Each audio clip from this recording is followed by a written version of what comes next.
Bonjour les gens, aujourd'hui donc nous sommes enfin au Portugal, en stream en tout cas, que déjà hier j'y étais lors de ma journée off, que vous avez vu d'ailleurs sur YouTube la vidéo. Bref, on est enfin à Lisbonne, très jolie ville.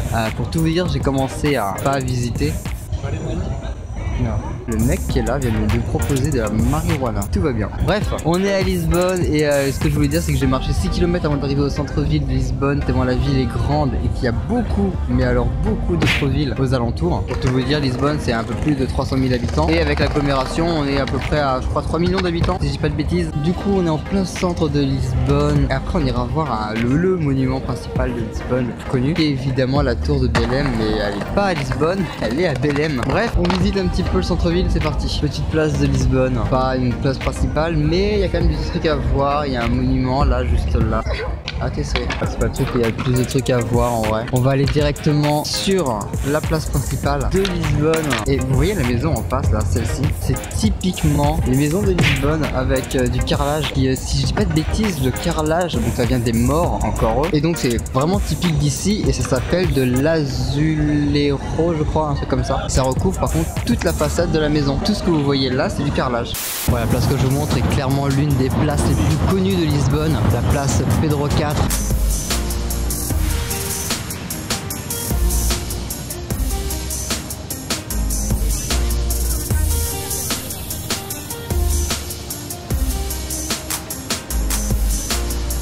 Ça c'est le Théâtre National de Lisbonne, qui est assez sobre en soi. Il n'est pas extravagant, beaucoup de gravures, mais ça va, j'aime bien. Vous voyez le véhicule qui est là, là c'est un taxi, le truc vert et noir, totalement immonde. Il y en a plein, il y en a encore un là-bas, là. Il y en a deux là qui sont garés. Les taxis de Lisbonne sont tellement hideux. Bon, on retraverse un bout de la place et on va aller l'un des quartiers les plus tortueux, Bairro Alto. Voilà, c'est ça le nom que je cherche, quartier archi touristique. Ah, ce que vous voyez là, tout là-bas. On va essayer de switcher de caméra pour vous. Ce château là, c'est aussi l'un des emblèmes de Lisbonne. Je vais chercher le nom de ce château, le Castello Saint-Georges. Le château Saint-Georges date de 1190. Il offre une vue magnifique sur Lisbonne depuis le haut de sa colline. De plus, dans le château, vous retrouvez des murs décoratifs en azuleos, ce fameux carrelage portugo-espagnol. Le château est connu pour avoir été le lieu de réception de Vasco de Gama, le premier européen à être arrivé aux Indes par la voie maritime. C'est trop mignon, petite placette et tout. Et juste là, on a une vieille église totalement en ruine. Et juste à côté, on a un musée très bien gardé visiblement. Est-ce qu'il va bouger d'après vous? Oh, il bouge un petit peu, il triche.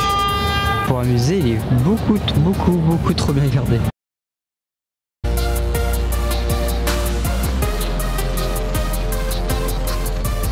Et on retombe sur une place encore.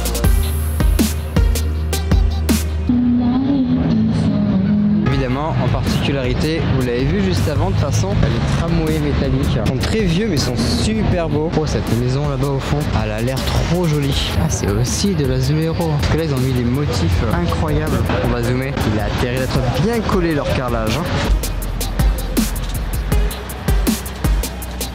Regardez un peu le carrelage que c'est, quoi. C'est juste du carrelage vraiment. Hein. Putain, mais quand ils posent ça, ça doit être tellement long à faire sur tout un pan de mur, sur une maison à plusieurs étages. Tous les fous ne sont pas enfermés. Tellement cool ce truc, tellement d'ambiance d'un coup. Là, le petit pont là qui passe entre les deux barres de bâtiments là, tellement sexy le truc là-haut.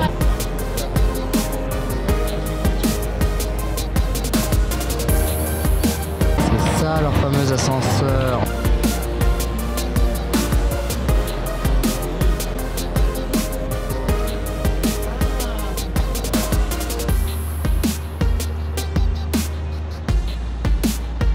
Maintenant que j'ai fait une grande partie du centre-ville, et bien maintenant on va s'atteler un petit peu sur la côte. Vous savez que Lisbonne et il y a le Tage ou le Taré, je sais pas comment ça se dit, qui a un cours d'eau et qui va se jeter après dans l'Atlantique. Et en fait on va longer ça, on va longer toute cette côte, on va beaucoup le longer, on va le longer pendant 6 km parce que la tour de Belém qui est l'emblème de Lisbonne, elle se trouve à 6 km de Lisbonne. Du coup on va longer la côte que vous voyez qui est juste derrière moi et je crois que là on est à la place du commerce ou un truc comme ça, je pense, pas sûr mais je pense. Il me fait toujours griller par mon ombre moi. Cette porte est monstrueuse, tellement haute et là jolie en plus. Ah, notre petit drapeau portugais qui flotte. À ce que j'ai compris sur le drapeau portugais, le vert signifie l'avenir et le rouge signifie le combat pour avoir cet avenir, pour réussir à atteindre cet avenir. Parce qu'il faut se battre pour avoir un avenir radieux. C'est plutôt beau, j'avoue, j'aime bien.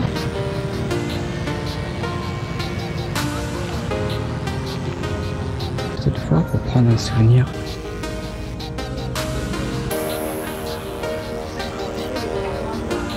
Ok, je sais pas si vous avez vu, mais j'ai acheté un petit coq ici au Portugal parce que c'est l'emblème du pays en fait, tout simplement. Alors pourquoi un coq?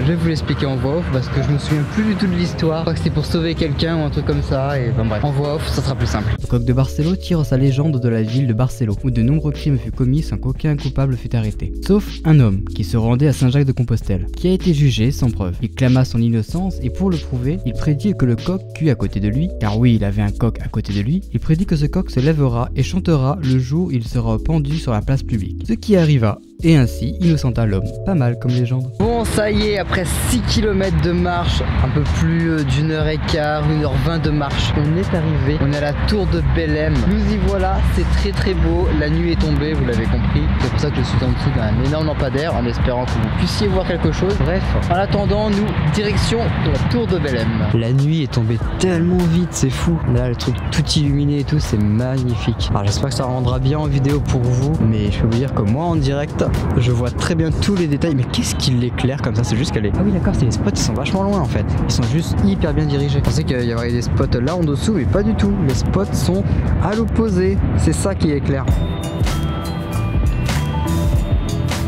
Ok, je retourne de l'autre côté là pour vous filmer et je viens de tilter un truc, c'est qu'il y a la marée ici. Et on voit très clairement, là ici on voit une ligne de démarcation. C'est le niveau de l'eau quand il monte là, juste au-dessus de mon doigt. Et donc tout ça c'est inondé en vrai. D'où le fait qu'il y a un pont qui aille de là à là. Ok, putain j'avais pas du tout tilté ça par contre. La petite tour submergée, il devait être évidemment un avant-poste militaire avant, un truc du style. Pour ça militaire c'est quand même assez stylé, donc non je pense pas que c'est militaire mais... Alors oui, la tour de Belém était bel et bien une forteresse. Mais c'était aussi un port de commerce et d'exploration avec la Chine et l'Inde. Construit en 1519 par le roi Manuel Ier qui donnera son nom au style architectural de la tour, le style manuelin. Clairement, Lisbonne est une très belle ville, avec ses petites collines et tout, c'est très arpentu, très pentu, c'est très les pavés au sol, tout ça. Bref, c'est vraiment une très jolie ville avec ses carreaux sur les murs, sa grande place et tout. Je pense qu'il faut bien plus d'une journée pour visiter Lisbonne, pour tout vous dire, tellement c'est grand. Enfin bref, Lisbonne c'est très joli, j'espère que ça vous a plu. Comme d'hab, n'hésitez pas à laisser un petit like et ou petit commentaire, à vous abonner. C'est un moyen de soutien qui est énormissime, vous vous rendez même pas compte à quel point ça me motive. Enfin bref, tout ça vous le savez, et moi je vous dis à la semaine prochaine pour une nouvelle vidéo, certainement encore au Portugal d'ailleurs.